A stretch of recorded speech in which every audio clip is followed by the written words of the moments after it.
Powers of 10 work the same way as other powers, but they are especially easy. You can see why if we write just a few out.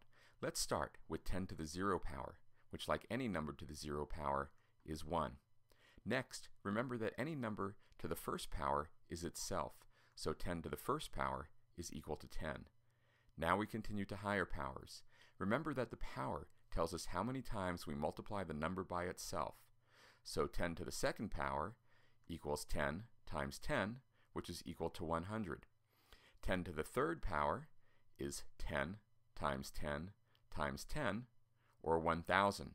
You can probably see the pattern. 10 to the 0 power is a 1 with no zeros. 10 to the first power has 1 0 following the 1. 10 to the second power has 2 zeros following the 1. 10 to the third power has 3 zeros, and so on. In all cases, the power, or exponent, tells us the number of zeros that follow the 1. This makes it very easy to figure out powers of 10.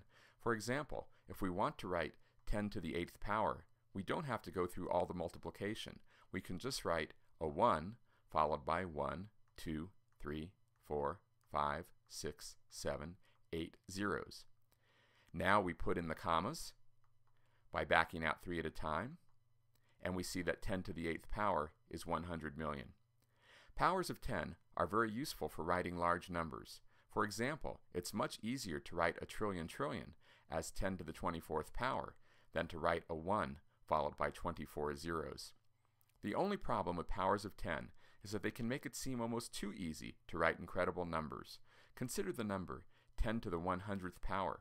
It's easy to write, but it turns out to be more than a billion times as large as the total number of atoms in the observable universe.